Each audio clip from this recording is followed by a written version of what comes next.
Set pieces for Shaw TV's Grey Cup game plan, provided by Blue Moon Furniture.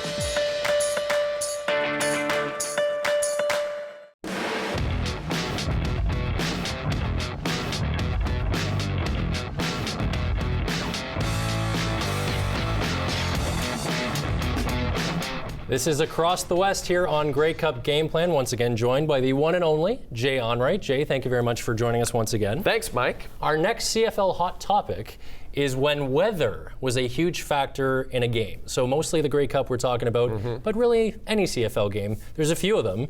The Snow Bowl. Do you remember that? 96? Toronto, Edmonton? And I was working at TSN at the time. I was going to Ryerson in Toronto, broadcasting school, and I was lucky enough to be working for TSN as a behind-the-scenes writer. And we watched that game in the newsroom, and that was the Eddie Brown catch where he caught it off his foot. And I'll never forget Chris Cuthbert's call of that game. That was, to me, the greatest CFL catch I'd ever seen ever, and maybe still to this day is.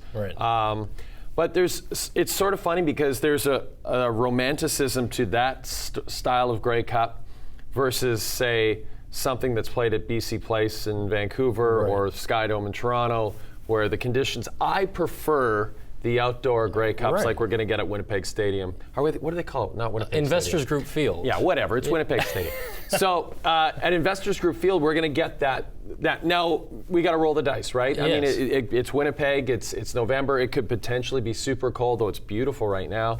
But I love, to me, that's football. That's the way football is meant to be played, in the elements. I think the atmosphere is so much better. You get bundled up. You have a nice thermos full of hot chocolate, maybe some booze in there, Mike. Right. Maybe some Baileys. Maybe some Baileys with your coffee or what have you.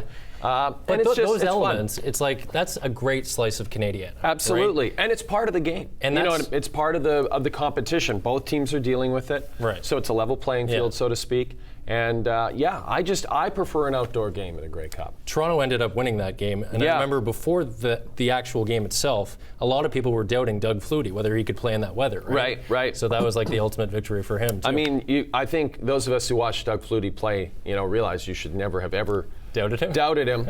Probably the greatest CFL player of all time, when it really comes down to it. Okay, let's continue the conversation now out in Saskatoon with Simon Hyatt and Dave Thomas. Guys?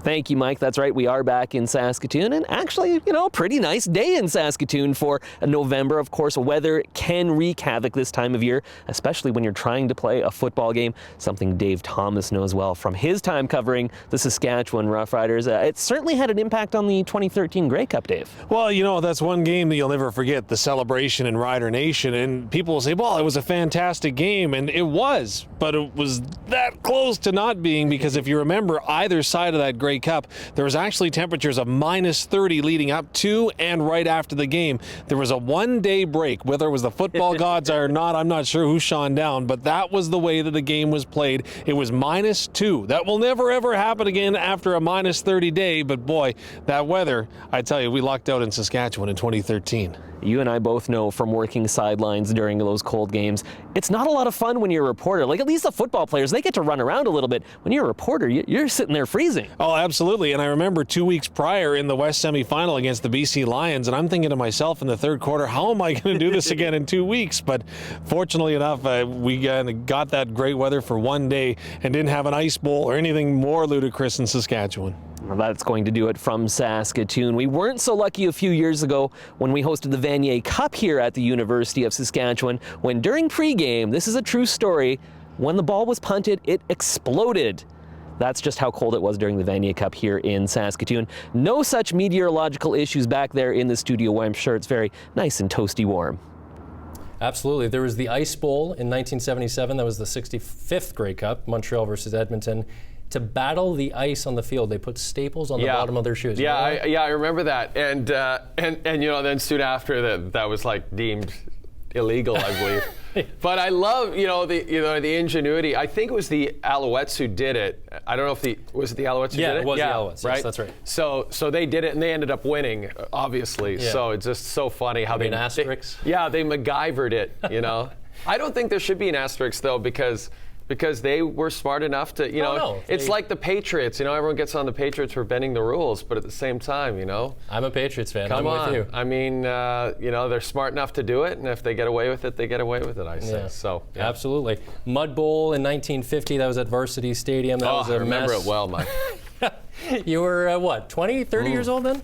I've aged well. And Fog Bowl. I mean, imagine being in the crowd for the Fog Bowl when you can't even see the play. Yeah, that to me is not as exciting as a snow-filled stadium. Can I get a refund? Maybe? Yeah, maybe that one we don't want to think back and reflect on too much. But yeah, I'm really curious to see what kind of a day we get for the Grey Cup. And I'll be up. One of the great things about living in the United States now is that ESPN2 broadcasts the Grey Cup. There you go. They pick up TSN's feed. Yeah. So last year I got to watch it in Palm Springs, of all places. I'm watching the Grey Cup there. It was just bizarre. It's a different experience. Yeah, really weird, But at the same time, all the snowbirds who go down there, right? So it was like there was a bar full of Canadians watching the Grey Cup in Palm Springs. It was great. Even American, diehard football fans, they love the CFL. Yeah, right? it's a different game. It's not what they're used to.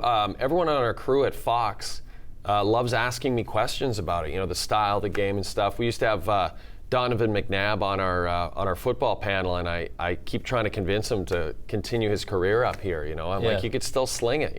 You could do it, and you could run. He was a running quarterback. Perfect league for him. He's not going to do it, Mike. He's not interested. He's not interested. This has been Across the West here on Grey Cup Game Plan. We're going to head into a little thing called Grey Cup Memories, and you know who we got for this one? Who? Your former coworker, Holly Horton. Oh, anything wow. you want to say to Holly? What a wonderful broadcaster Holly She is. is. Yeah, terrific Scarborough girl. Scarborough girl, Yeah, Scarborough, yeah. Ontario. Thank you, Jay, very much. We appreciate it. Thanks, Mike. It was a pleasure. Thank you.